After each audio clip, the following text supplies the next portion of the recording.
everyone, welcome back to my channel. I hope you guys have had an amazing few weeks. So one of my favorite ever YouTube videos that I've watched is Megan Rink's How to Host a Holiday Dinner. I think it's so clever and it's so me. It's like me encapsulated in a video. So this is going to be my version of that. Now, I wanted an excuse to have some of my friends around for a dinner, share the night, drink lots of good wine, have lots of good food, and just enjoy each other's company. So I decided this year in 2020, shit show of a year, we were gonna have a Friendsgiving dinner. To first start hosting a holiday dinner, the first thing I did was I scrolled through Pinterest, I watched all these videos online, I researched, I Googled, and I was just getting so inspired and my creative juices were flowing about what my menu could be. Through all my researching, I was picking out all the little things that I wanted to do for my meal. While I was doing that, I had a Google Doc open on the other side of my laptop. I was putting all my ideas in, and that really helped me because it allowed me to flesh it all out eventually. Once I had finalized my menu, I decided to start planning my grocery list. This was super helpful because I could refer back to it at certain times. I could bunch things together or find alternates to things that I wanted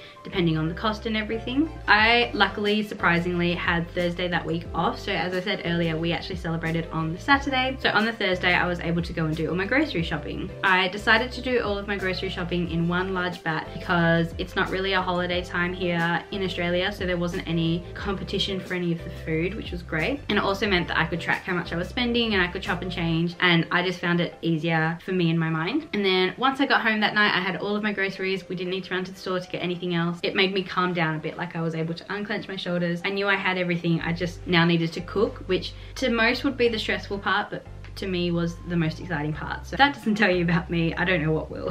So on that first night, that Thursday, I was able to make and do a few prep things that helped me along the way. On that first day, I was able to make my cheesecake and my salted caramel sauce, which you can just chill in the fridge for a few days, no stress, and it was just able to start ticking things off my list. Hello friends, it is day 2 of Thanksgiving prep. I got home from work and I was extremely tired, so I came home and just made dinner. I ended up making my macaroni cheese, which just looks incredible. So I'm just letting that cool now, and I think what I might do is I might start roasting the vegetables, like par roast them so I can roast them more tomorrow, probably make the dessert, and then I think that's all I'm gonna do today, except clean. I need to clean, but I thought we should get onto the veggies first, so let's do that now.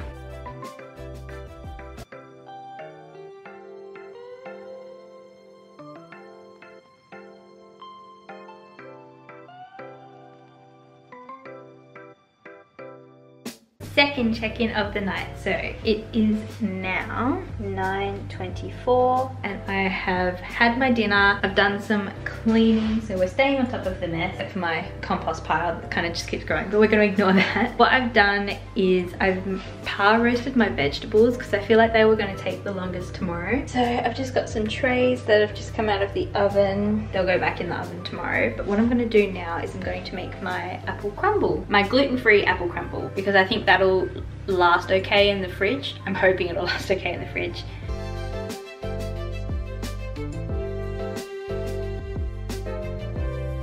Hello guys, I have a bit of a change of scenery, but it is 11:20 the night before the dinner and I am exhausted. I had a very big day at work today and I'll have a very big day tomorrow, so I'm going to bed. I've just got my book that I'm going to read and I'm just going to relax, get a good night's sleep, and then in the morning when I wake up I'll have to do all the cleaning, start cooking again around lunchtime. But I will see you tomorrow after a good night's sleep because I am so tired.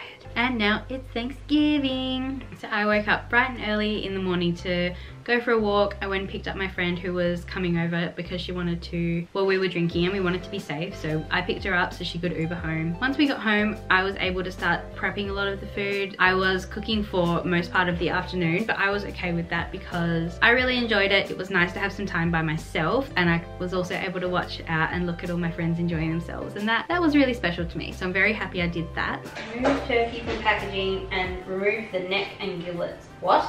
I'm not touching no raw meat. This is not it's not going to be a very well seasoned meat. I'm not touching it. I don't want to touch it.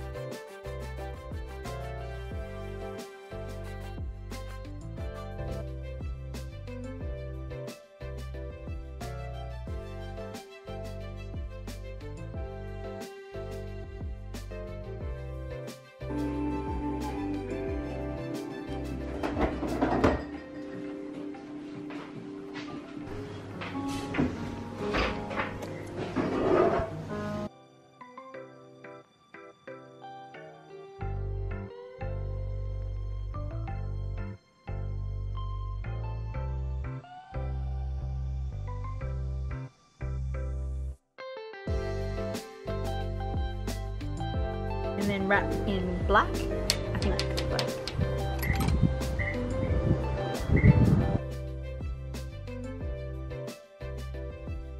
Also on the day, probably around 2 o'clock in the afternoon, once the turkey was already in the oven, I was able to set my table. So we decided to eat outside because in November it's spring in Australia and it was really lovely weather, thank goodness. And also a few of my guests have a cat allergy, and as you've seen in my other videos, I have a very fluffy cat. Avoiding cat hair is almost inevitable. And to make the little garland through the middle, I just went out into my local park and the little laneway to my house, and we were able to grab heaps of greenery and bushery, and I think that worked really well.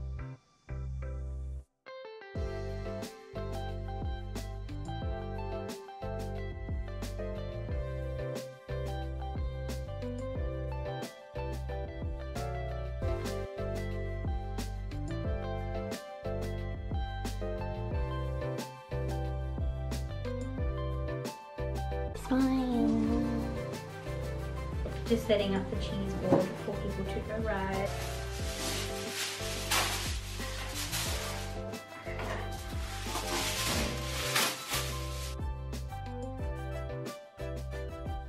Yeah, do you put the glasses on?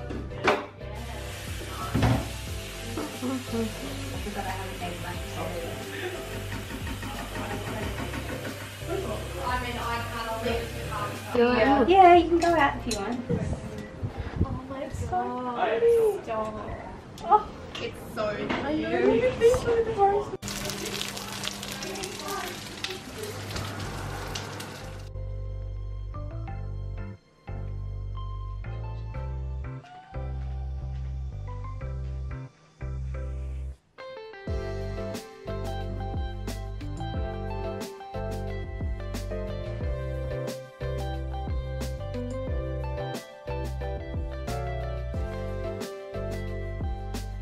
So I was very happy with how it all went. We had exactly when I said I wanted to. Everything went pretty smoothly. The only hiccup I had was I think I forgot to roast the sweet potato, so I was a little bit slow here and there, but it ended up working really well. Everyone had eaten from the cheese board and then was happy to have a full meal. Everyone loved it. I got so many compliments, so I was really happy with that. That's it. That was Thanksgiving. I honestly loved it and I really want to make it an annual thing just with my friend group. Let me know down below if you guys are hosting any holiday dinners for Christmas or New Year's. I will definitely be hosting more. We're getting a new house next year. Well, we're moving into our new house next year, which is a full, it's a full kitchen, and I'm so excited. I'm gonna host so many dinners. Sam doesn't know yet, so we'll tell him eventually, but that's gonna be so exciting. And yeah, I really hope you guys enjoyed this video. Thank you so much for watching, and I'll see you in my next one.